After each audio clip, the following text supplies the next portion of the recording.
Richard Hartwell Jr. was mid-sentence when his laptop screen went dark. Not from a power failure, not from a loose cord. The screen died the way accounts die when federal agencies touch them. Instantly, completely, and without the courtesy of warning. He had been saying the word discharged when it happened. That specific word, delivered in that specific tone. The voice of a man recounting a personnel decision he had not made but approved of, as though the U.S. Navy's administrative judgment and his own had finally aligned.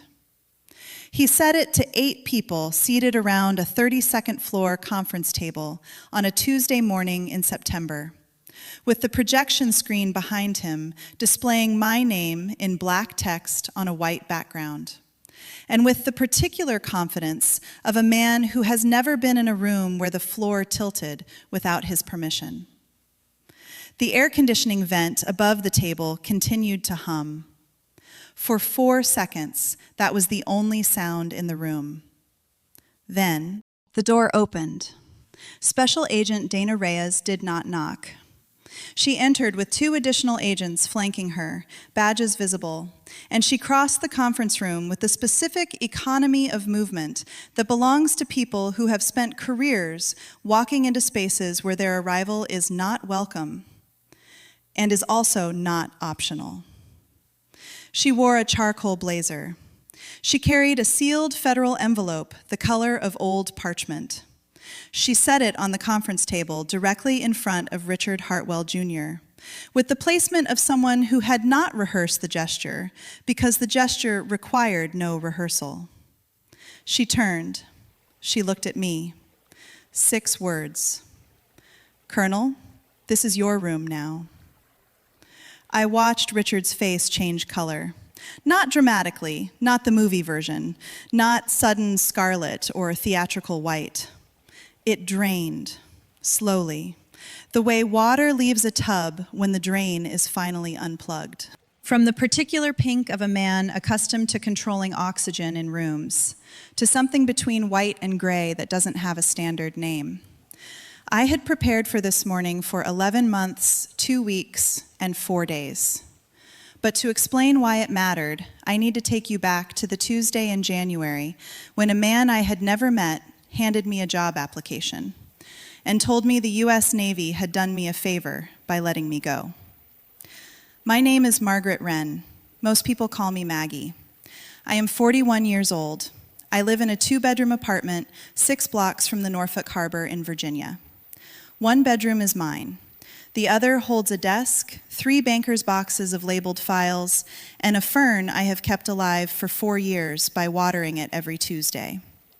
Not because I am particularly interested in plants, because a living thing that requires a specific, consistent action teaches you something about what consistency actually means. I drive a 2014 Chevrolet Malibu with 97,000 miles on the odometer. On clear mornings, if I take the long way down Shore Drive, I can see the harbor before the traffic thickens. I do this twice a week, not for nostalgia, for orientation. There is a difference. The disc between my L4 and L5 vertebrae has been compromised since I was 29.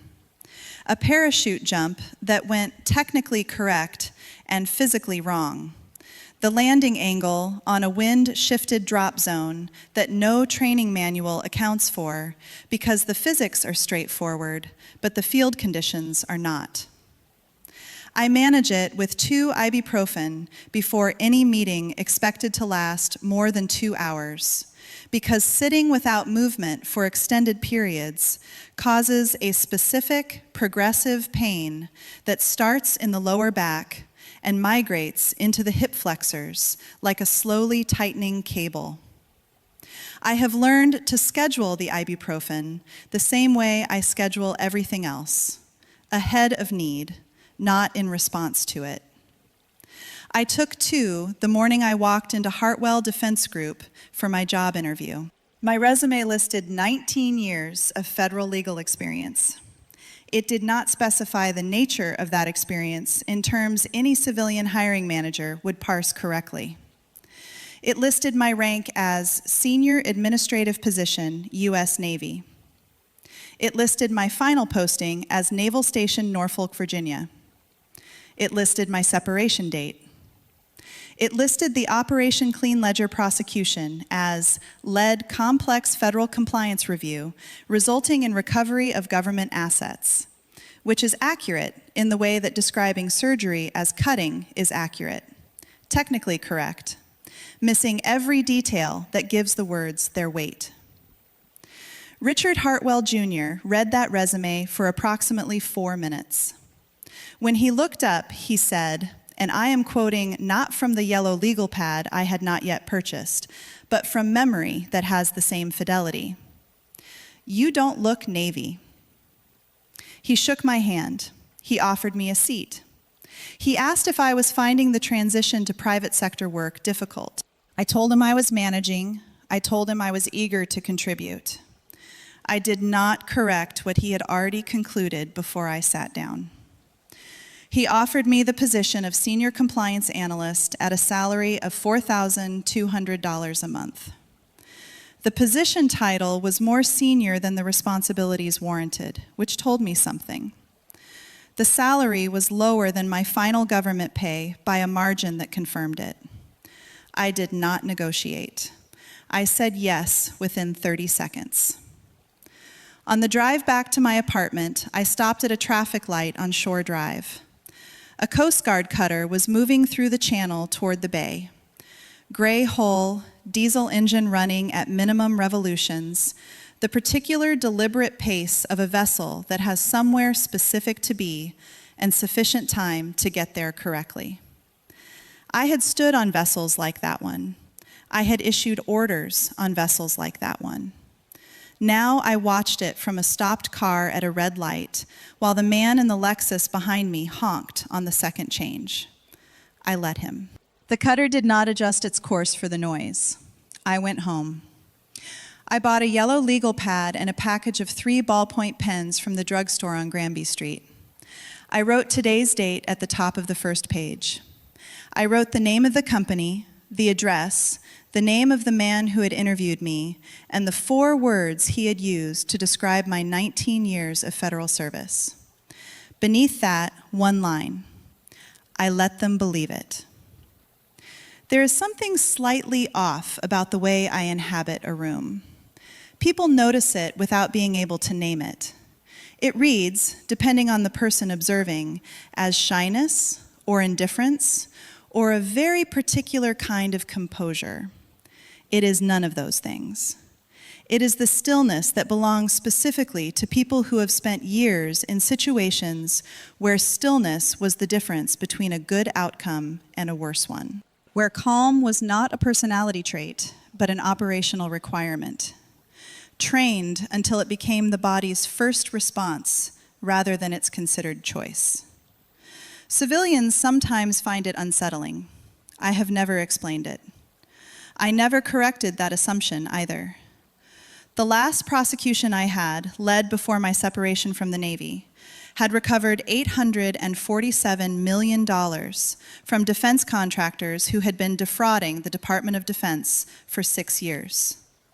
7 federal felony convictions, 19 months of argument, documentation, and cross-examination in military federal courtrooms.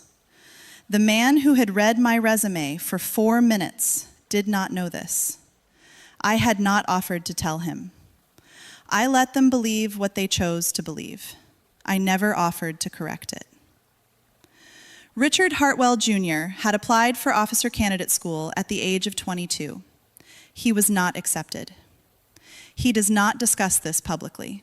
I know it because it appears in defanged corporate biography language as a decision to pursue the private sector path in the company's about page history. The kind of phrasing that exists when a path was chosen because another was closed. He inherited Hartwell Defense Group from his father at 37. Richard Hartwell Sr. had built the company across 3 decades on genuine relationships with DoD procurement offices, cultivated through consistency, delivery, and the specific credibility that comes from not cutting corners when cutting corners would be invisible. The son inherited the relationships. He did not inherit the patience that had built them. By the time I arrived at Hartwell Defense Group, the company had been submitting falsified contractor certification forms to the Department of Defense for 4 years and 3 months. I did not know the specific number when I walked through the door on my first morning. I learned it the way you learn a new language when you move to a place where it is spoken, in pieces, without anyone intending to teach you, simply by paying the kind of attention that people who believe you are decorative tend not to account for. The office occupied 2 floors of a glass building in downtown Norfolk. The 32nd floor held the conference room, large enough for 20, typically used for 12, with a north-facing window that showed the harbor on clear days and a gray sheet on others. On the wall to the right of the projection screen, mounted in a brushed silver frame, was a motivational poster. Black text on white. Integrity is non-negotiable. I noted it on my first morning and wrote nothing else about it in the legal pad. I noted it every week for 11 months. Within 4 days, I understood my actual function at the company. I was legitimacy by presence. A former Navy officer on the compliance staff provided a quality of institutional credibility that could be referenced in DoD audits without requiring that officer to have access to the documents an audit would actually examine. The compliance files I was given to manage were clean, organized, and almost entirely disconnected from the revenue-generating side of the business. They were a set piece, a clean room in a house where the rest of the rooms were not. The documents I needed were on a shared network drive I had not been given credentials to access. I confirmed this on day 4, not by attempting to access it, which would have left a log entry, but by asking the IT coordinator, a 26-year-old named Pete, who brought his own mechanical keyboard from home and had a photograph of his golden retriever as his desktop wallpaper, whether he could point me to the master contract file directory. Pete told me, helpfully and completely without suspicion, that the contract files were on a restricted share I would need Richard's approval to access.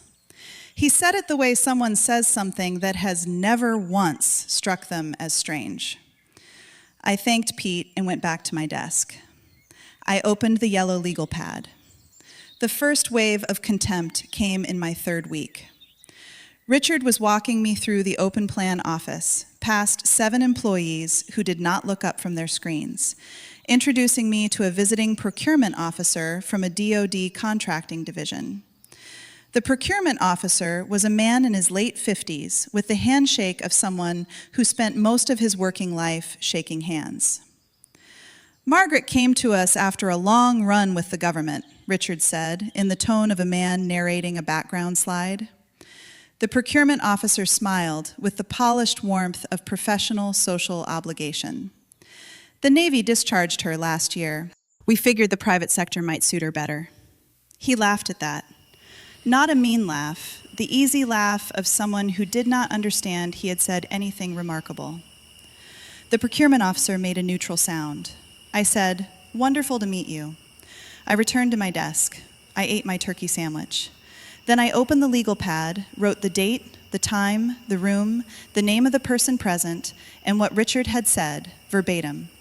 I put quotation marks around it. Beneath the entry, note, procurement officer's name, badge number, and contracting division recorded separately. He may become relevant later.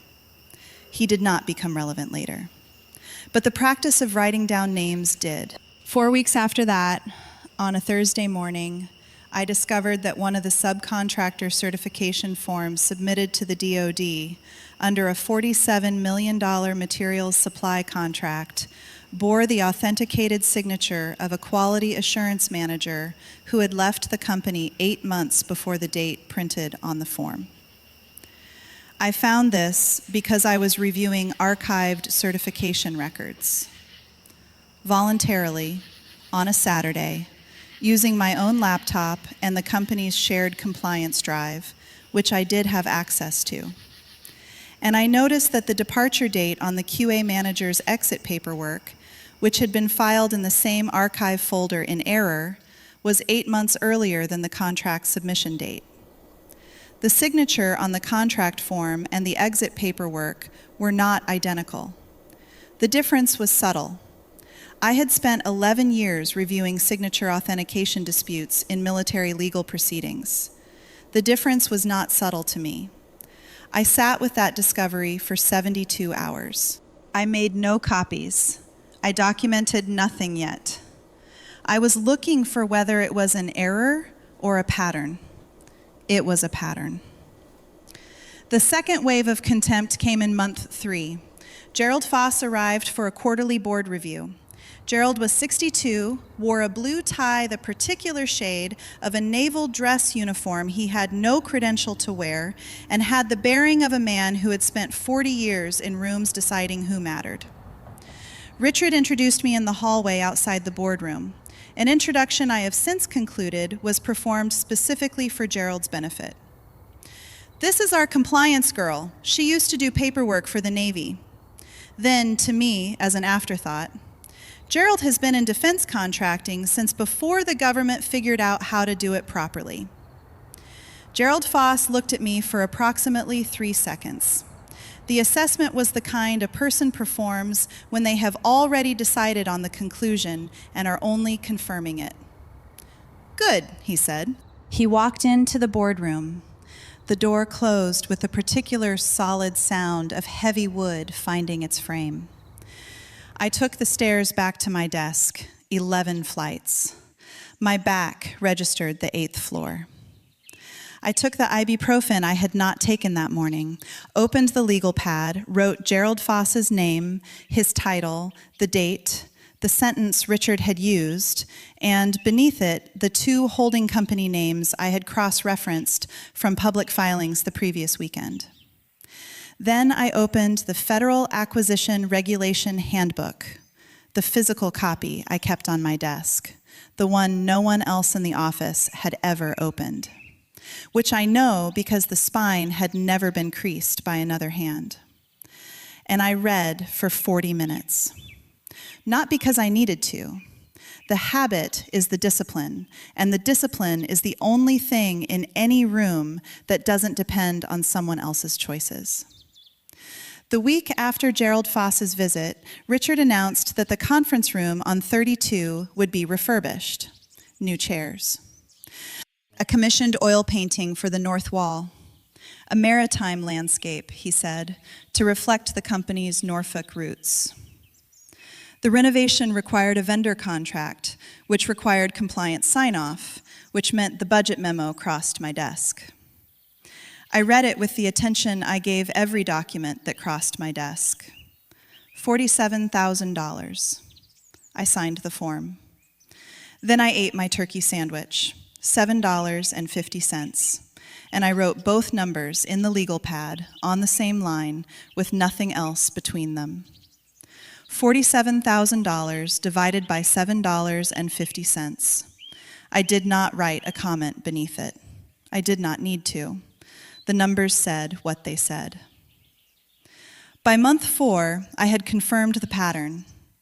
83 invoices over 30 months, totaling $23 million, billed against DoD contract payment lines for materials that physical inventory records, filed again in the wrong archive folder, showed had never been received. Added to the falsified certification forms across 7 federal contracts. 4 years and 3 months of systematic, documented, federally actionable fraud. 4 years, 3 months, 83 invoices, 30 months, $23 million, 7 contracts, $47 million on the materials contract alone. All of it traceable, all of it dated, all of it signed by people whose signature habits I now knew the way I knew my own. I wrote a single line at the bottom of the page, underlined it twice. Then I turned to a new page and started building what I actually needed. The third and final wave of contempt came in month 9. A group of visiting investors, potential board-level stakeholders in a subsidiary acquisition, had been brought through the 32nd floor for a tour that was, in functional terms, a performance of organizational health. Richard walked them through the office. He stopped at my desk. Margaret here came to us after the military decided they no longer needed her services. He said it to the group of 6 with the warmth of a man sharing a generous anecdote. We gave her a second chance. Turns out government girls can adapt when you give them the right environment, he laughed. One of the investors laughed. 3 of them looked at me with the polite blankness of people who have already moved on in their minds. I looked at Richard, smiled, said, "Thank you. The environment has been very educational." He moved the group on. I wrote the sentence in the legal pad, verbatim. Date, time, 6 witnesses, names noted. Then I wrote beneath it, final wave, documentation complete, contact Dana. He moved the group on toward the conference room. I watched him open that door, the same conference room where in 61 days, a federal agent would set a sealed envelope on the table directly in front of him. He held the door for the investors with the ease of a man who had held that particular door for 7 years and expected to hold it for 20 more. He did not look back at my desk. He had already filed me away. I closed the legal pad. It was time to call Dana Reyes. It rained the first Tuesday in April, not the coastal drizzle that Norfolk produces 3 months a year, but a rain with purpose, sideways, sustained, the kind that makes the harbor invisible from Shore Drive and drums against office windows like an argument no one is willing to end. I took the long way in anyway. There was nothing to see through the water. I sat at the light on Shore Drive and watched where the harbor should have been, and I thought about a captain I had served under during my first JAG rotation at Norfolk, who had told me the single most useful thing anyone in legal work had ever said to me. The difference between a good prosecutor and a great one, he had said, while reviewing a case file I thought was complete, is that the great one knows when she has enough to win, and then keeps building anyway. In month 7, I submitted a formal written request for access to the restricted shared network drive, framed as a compliance audit need, attaching the relevant regulatory language. The request was denied in writing within 48 hours. The written denial specified that the restricted share contained proprietary commercial data outside the scope of compliance review. I kept the denial email. I printed it. I filed it in Banker's Box 3 in a manila folder labeled simply Responses. In month 8, I found the payment records, the 83 invoices, the 30 months, the 23 million. I did not pull the files. I did not forward them. I documented their location, their directory path, the date and time I accessed the archive folder, and the specific path error that had placed them in a directory I legitimately had access to. Then I closed the folder and returned to my desk. Training took over.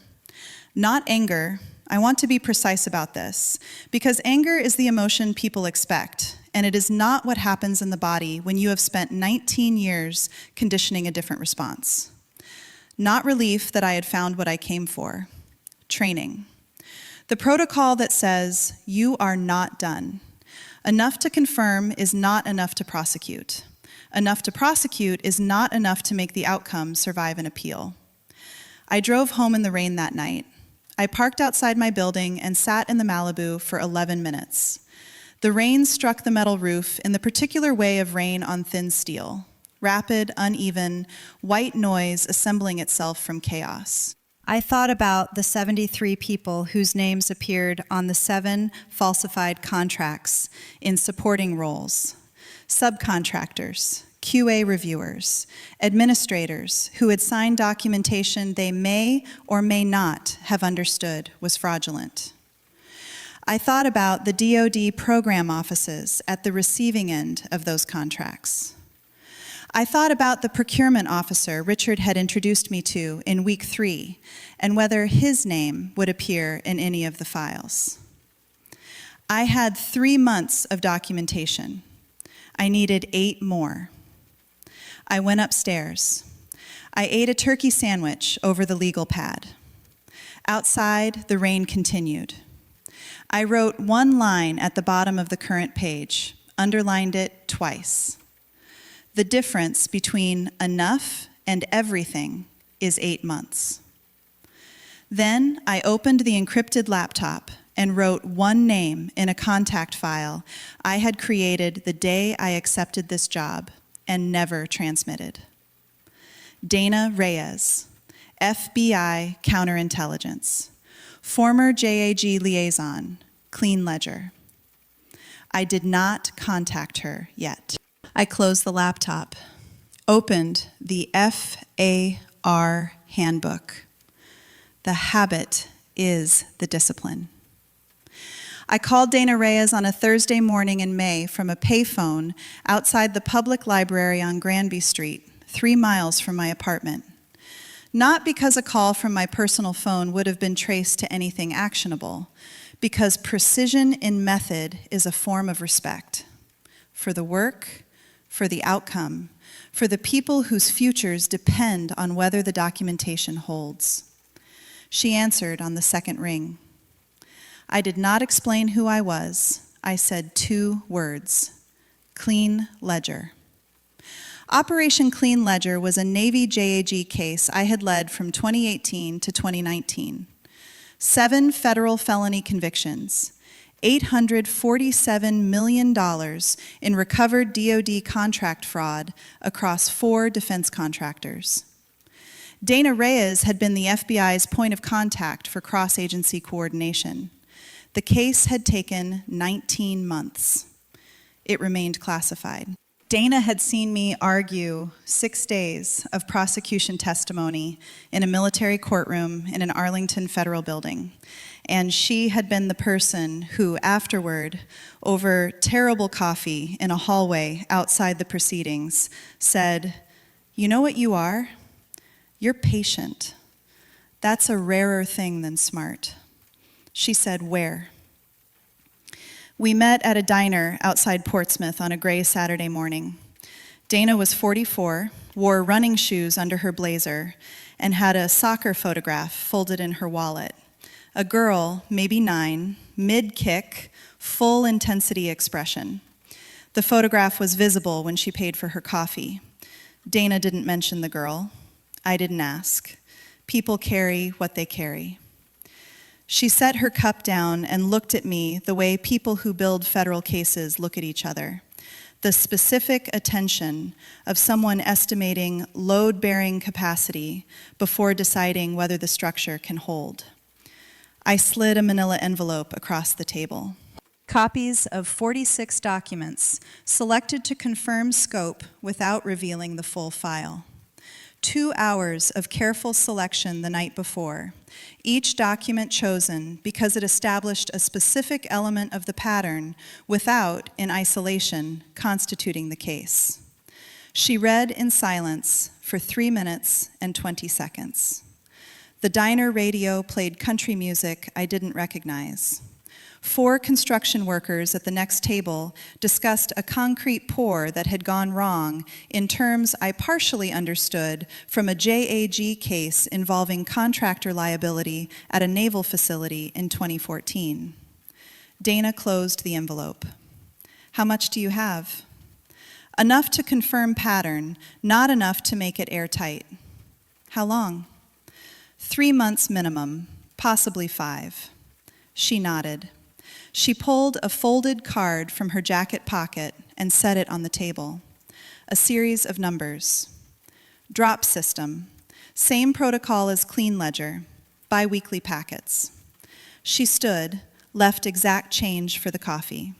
Then she paused. "Colonel," I looked up. One nod. She walked out. She had been in the diner for 11 minutes. I ordered a second coffee and sat with the documents for a moment. Then I asked Dana one question from the parking lot before she reached her car. She called back 48 hours later. The procurement officer Richard had introduced me to in week 3, the man whose name I had noted beside his badge number in the legal pad with the word possibly relevant later, had filed an internal complaint with his contracting division 2 years and 7 months before my first day at Hartwell Defense Group. The complaint cited irregularities in a materials supply contract, the same contract. It had been reviewed, documented, and administratively closed without action in 91 days.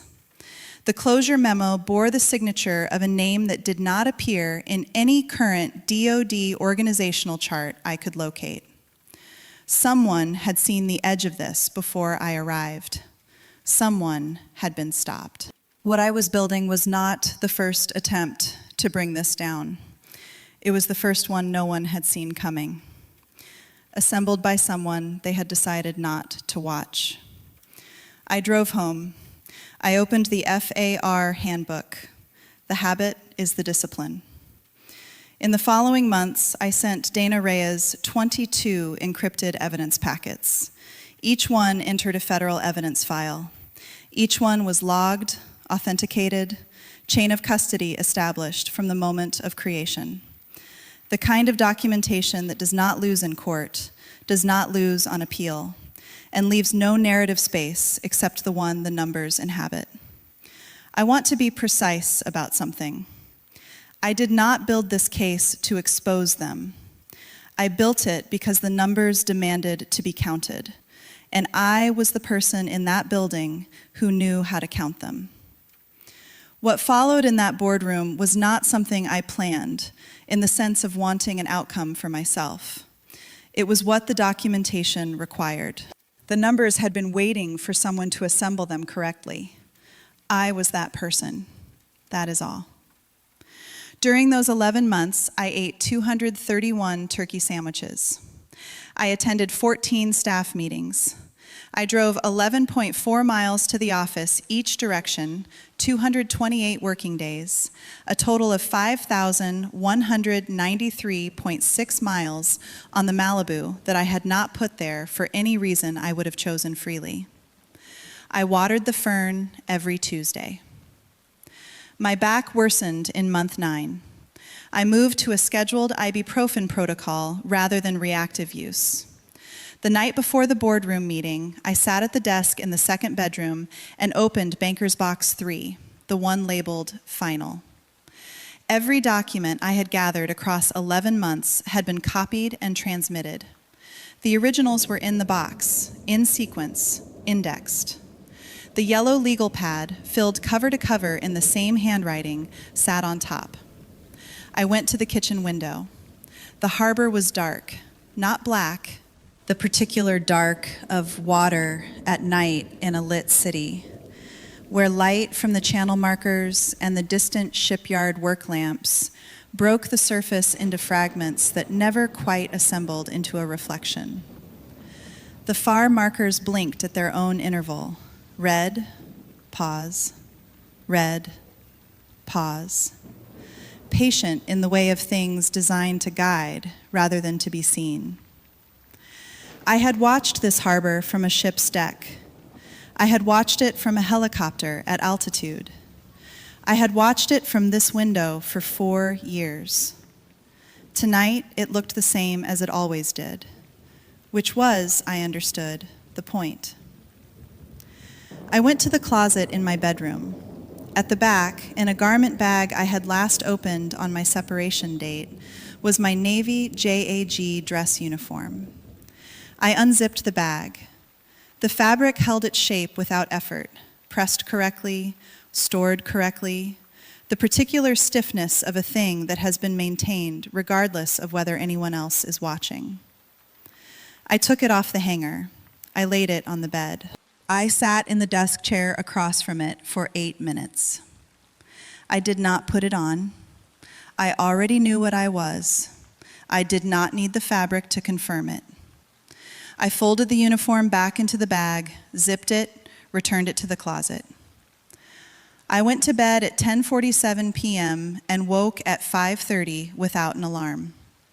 I took the long way down Shore Drive. The harbor was clear and cold and exactly itself. I did not water the fern. It was not Tuesday. The calendar invitation had said, Organizational Alignment, Q3 Forward Planning, 9 a.m., 8 required attendees. I was one of them. I arrived at the building at 8:42. Carl was at the security desk. Same position, same lanyard, same quiet nod as every morning for 11 months. Morning, Miss Wren, he said, the way he said it every morning. Not Colonel, not counselor. The name I had been using in this building since January. Morning, Carl, I said, same as always. I took the elevator to 32. I placed my yellow legal pad, the original, not a copy, on the conference table in the seat closest to the door. Not the seat I had been assigned for 11 months of morning meetings.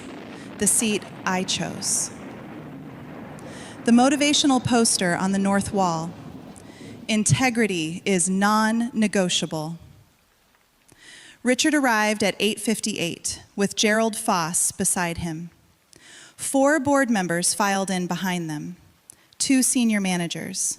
The company's outside legal counsel, a woman named Pratt, whose reading glasses hung from a silver chain and who moved with the contained efficiency of someone billing in 6-minute increments. 9 people total, including me. Richard connected his laptop to the presentation system. The screen behind him lit with the company logo. He began with numbers, revenue projections, contract pipeline, federal procurement targets. He spoke with the authority of a man presenting data he is certain his audience cannot interrogate, which is its own kind of information about how he understands the people in the room.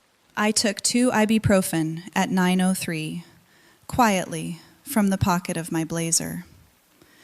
My back had tightened on the drive in. The air conditioning vent above the table pushed cold air in a steady downward column. I had sat beneath that vent for 11 months. I knew its sound the same way I know all baseline sounds in all rooms I have occupied for any extended period. As a marker, something the absence of would immediately register. Richard moved to personnel. Before we proceed to forward planning, he said, I want to address a situation that has come to my attention this week.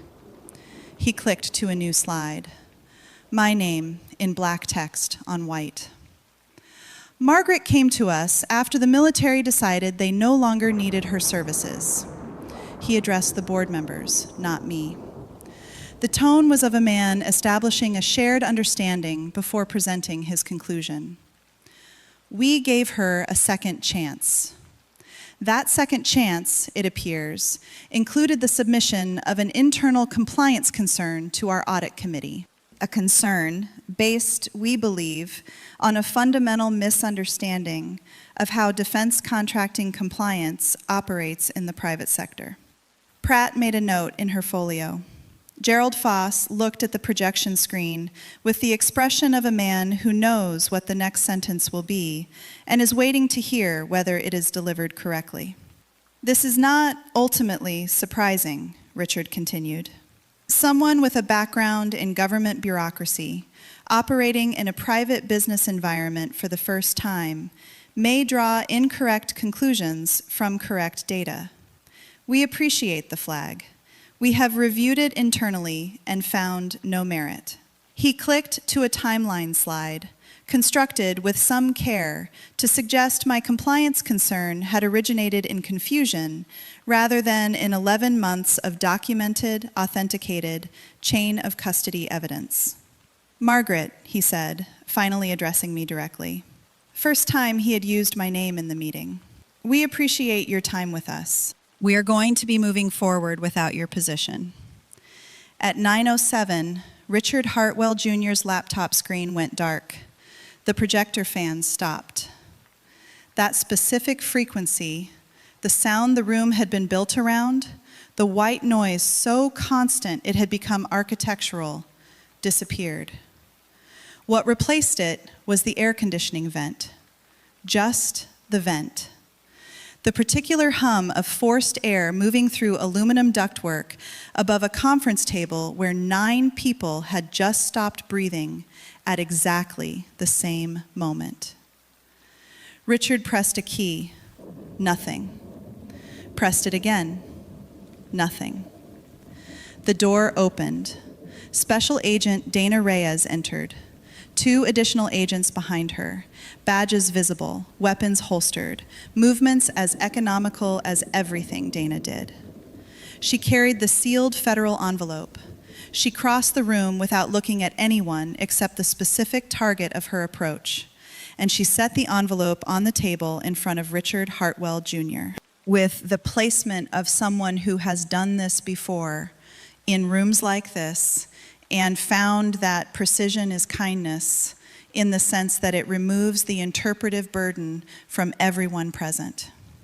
She turned, she looked at me. "Colonel, this is your room now." 6 words, nothing else. She stepped back. Richard's face drained. It happened slowly, visibly. The specific way blood leaves a face when the cardiovascular system receives information the conscious mind hasn't processed yet. Gerald Foss placed both palms flat on the conference table. He looked at the sealed federal envelope. He did not look at me. He did not look at Richard. He looked at the envelope the way a man looks at an object he has been aware might arrive for some time and has been hoping would not. Pratt set her pen down, slowly, with the precision of a person who understands she is about to become a witness to something she did not come here to witness, and for which her billing arrangement does not apply. I stood. I set both hands flat on the table. A reflex so old that my body completed the movement before I had consciously decided to make it. The position I had held at the beginning of every military tribunal I had argued in front of for 19 years. Grounded, load-bearing, not aggressive, present. No one in the room spoke. Richard found his voice. It arrived thinner than usual, a register higher, the specific pitch of a man whose authority has just been recalled in front of the audience he most needed to hold it in front of. "You were a compliance analyst." He said it like a correction, like the world had made a filing error. I let the sentence sit in the air for 3 seconds. "You never asked." 3 words, no credential recitation, no explanation. The room already knew. Dana had said it. The sealed envelope on the table in front of Richard Hartwell Jr. contained the rest, in language that required no performance from me to make it true. "You can't," Richard began. "She already did," Dana Reyes said, her second sentence in the room, her last. I picked up the yellow legal pad from the table, 11 months of dated, timed, witnessed documentation. I set it on top of the sealed federal envelope in front of Richard Hartwell Jr. The legal pad landed with the small, definitive sound of paper meeting paper. I walked to the door. I stopped. Not for effect, not for the room, because I had one thing left to say, and I wanted to say it facing the poster on the north wall rather than the man at the head of the table. Integrity is non-negotiable. I looked at it for one more second. "Yes," I said, "it isn't." I walked out. The elevator took 45 seconds to reach the lobby. Carl was at the security desk, same position as 842 this morning, same lanyard. He looked up when I came through the turnstile, read something in the way I was carrying myself. Not triumph, not relief, just the particular quality of a person who has set something down that they have been carrying for a long time. He didn't ask. He had the instinct of someone who has spent years watching people move through a space and learn to read what the movement means. "Have a good one, Ms. Wren," he said. I stopped. For the first time in 11 months, I turned to face him fully rather than in passing. "Carl," I said, "your son, the one interested in bioluminescence, what grade is he in now?" He looked surprised.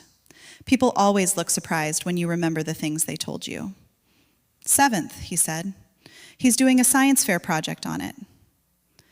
"Tell him to look into the Navy's oceanographic research programs," I said. "There are scholarships for exactly that interest. He should know they exist." Carl held very still for a moment. Then he nodded slowly, the way people nod when they understand they have just been given something real. "Yes, ma'am," he said. "Not Miss Wren this time. The other address. The one that fits people who have earned it." I walked out through the glass doors. The morning air hit my face. I did not locate the nearest cover position. I did not identify the most defensible angle. I stood on the sidewalk outside a building I had entered every day for 11 months and would not enter again. And I let the September air be what it was.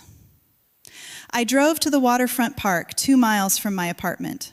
A pond, a walking path, a wooden bench at the east end that faces the water. I sat down. The morning was cold for September, the particular cold that arrives in coastal Virginia before the calendar acknowledges summer is over. 6 weeks after the boardroom meeting, the Department of Defense suspended Hartwell Defense Group's federal contracting privileges. This is not a press release. It is an administrative designation that means, in practice, that the pipeline stops. Revenue dependent on that pipeline stops with it. The relationships Richard Hartwell Jr. had spent 7 years inheriting from his father, the procurement connections, the subcontractor arrangements, the subsidiary structures Gerald Foss had built across 4 holding companies that I had cross-referenced from public filings on a Saturday afternoon in month 1, began separating from the structure that had given them value, the way scaffolding separates from a building when the building is no longer standing. Hartwell Defense Group filed for Chapter 11 protection 4 months after the warrant was executed. Liabilities of $312 million, assets of $89 million. 37 employees who had not been involved in the fraud, whose names I had kept in a separate section of the legal pad under the header Collateral, began looking for positions elsewhere. I had written a letter to the DoD Inspector General's office on their behalf in month 10, confidential. I don't know whether it had any effect. I know I wrote it. Richard Hartwell Jr. reached a deferred prosecution agreement with the Department of Justice 8 months after the warrant. He paid $14.2 million in civil penalties. His federal contracting registration was permanently revoked. The last public information available on him as of the following spring placed him as a consultant for a regional logistics firm in Northern Virginia whose name did not appear in any federal contracting database. Gerald Foss did not reach a deferred agreement. Federal conspiracy charges were filed in November. His trial date was set for the following April. His lead attorney's retainer, per public court filings, was $380,000. This did not include anticipated motion costs, which his attorney described in a court document as substantial. The motivational poster, according to the federal inventory log, was still mounted on the conference room wall during the evidence cataloging process. At the pond, a family of ducks worked the water near the far bank. A mother and 4 juveniles, their adult feathers still coming in, moving in the loose, practiced formation of animals that have established trust with a specific piece of water. I watched them without needing them to do anything in particular. My phone rang. I let it. It rang again. I let it again. On the third call, I answered. Olivia, 19 years old, my brother's daughter, a sophomore studying logistics and supply chain management at a state university 2 hours north. She called me every Sunday. This was a Wednesday. Aunt Maggie, her voice carrying the particular pitch of someone holding a question out of their tone and not entirely succeeding. I'm at the park. The duck pond? Yes. Are they okay? Same as always. A pause. The sound of a dorm room, ambient voices, someone's music filtering through a wall. I looked up Operation Clean Ledger, she said. It's classified. Most of it, a beat. The part that isn't says the lead prosecutor recovered $847 million from defense contractors who had been defrauding the government for 6 years. I watched the ducks. The mother was guiding one of the juveniles away from the far bank into open water with the patient economy of someone who has made this particular correction before and expects to make it again. Olivia, yeah? A pause. Then her voice shifted. The casual register she used for class questions, the one she didn't know I recognized as her most serious. I have a question. For my supply chain case study, we're looking at federal contractor audits. How long does it usually take to build a case solid enough that it doesn't fall apart on appeal? I sat with that for a moment.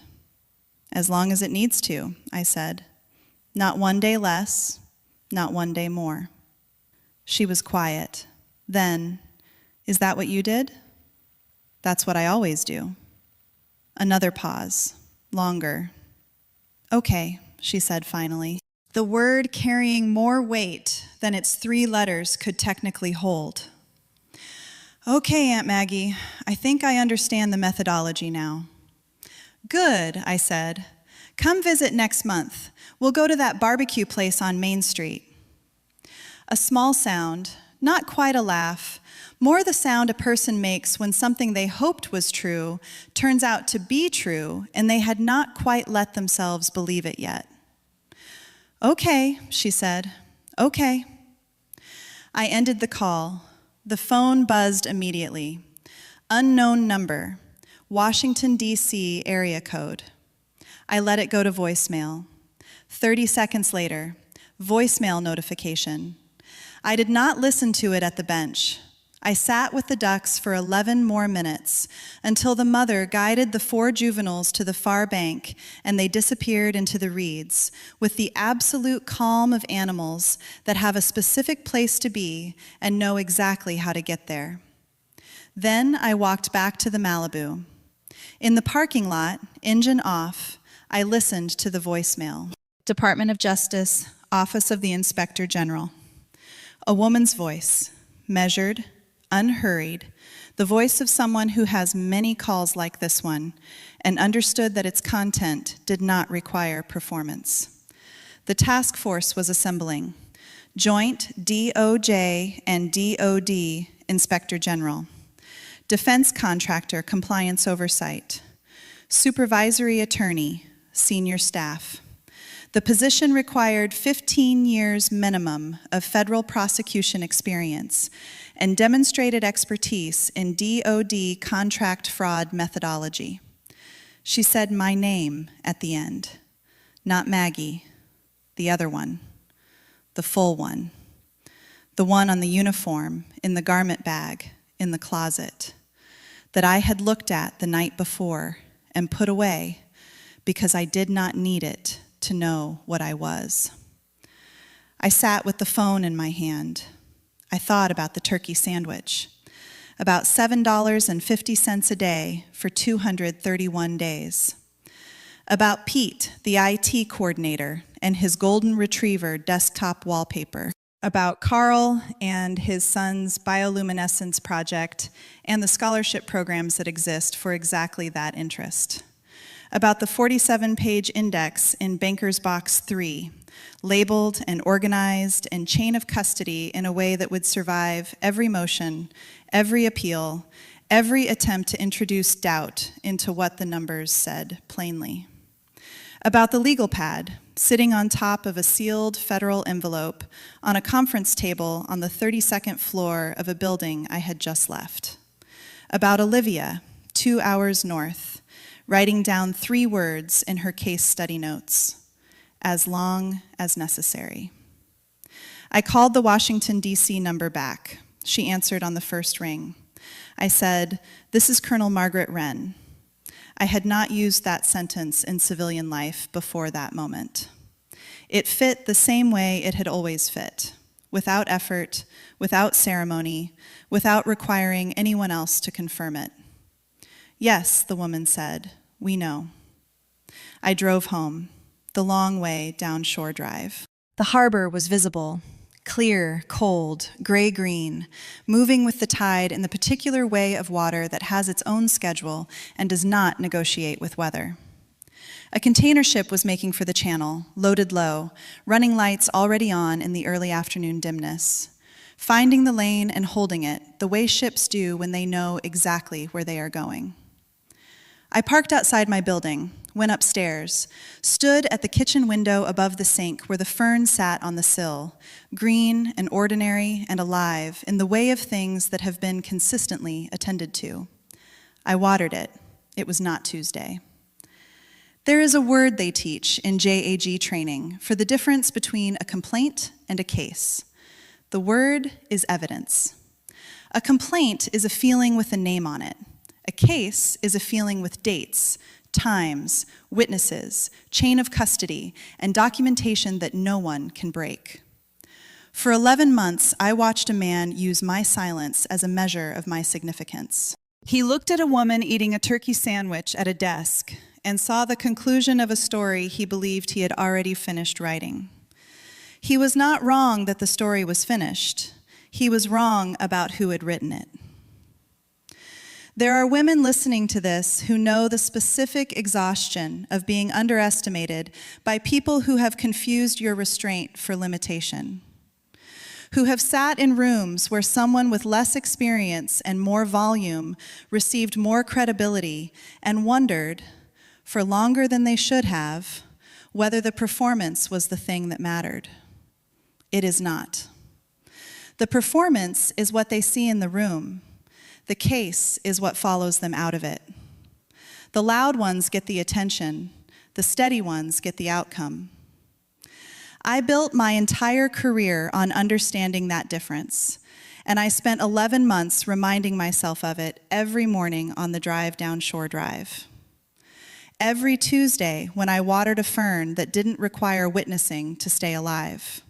If your quiet has been used against you, if your patience has been read as passivity, your precision as timidity, your choosing not to speak as having nothing to say, hear this: the training never stops working, even when you're not in uniform, even when the title is gone and the lunch is the same $7.50 sandwich for 231 days in a row. The discipline is what you built. No legal instrument, no corporate restructuring, no personnel action can file it, seal it, or discharge it. Verdict was never just a call sign. It was the word for what happens when preparation finally gets to speak. If this story reminded you of your own quiet strength, of the months or years you spent building something no one around you could see yet, share it with someone who needs this reminder today. And if there is someone in your life who has been doing their work in silence, without credit or recognition, don't wait to tell them you see it. They won't mention it, but they will know you called. They called it a call sign. One word the radio operator attached to my record in 2006 during my first JAG deployment because of the way I delivered findings in tribunal proceedings. Steady, final, without revision. Verdict. For 11 months, I walked into an office where a man called me his compliance girl and believed with complete sincerity that the word described what I was. He was given every opportunity to ask a different question. He never took it. A verdict is not an emotion. It is not triumph. It is not even justice, not entirely. A verdict is the conclusion that the evidence, assembled with patience and precision over time, finally demands. I had been building mine since the morning I accepted a $4,200 a month salary, drove home down Shore Drive, watched a Coast Guard cutter hold its course in the channel, and wrote the first line in a yellow legal pad that would eventually sit on top of a sealed federal envelope in front of a man who had never once wondered what I was capable of. I let them believe it. That was the choice. Not weakness, not strategy even. Something older than strategy. The knowledge, carried quietly, that the truth does not require an audience to be true. That is what verdict has always meant. Not the moment the gavel falls, but the 11 months that made the fall inevitable.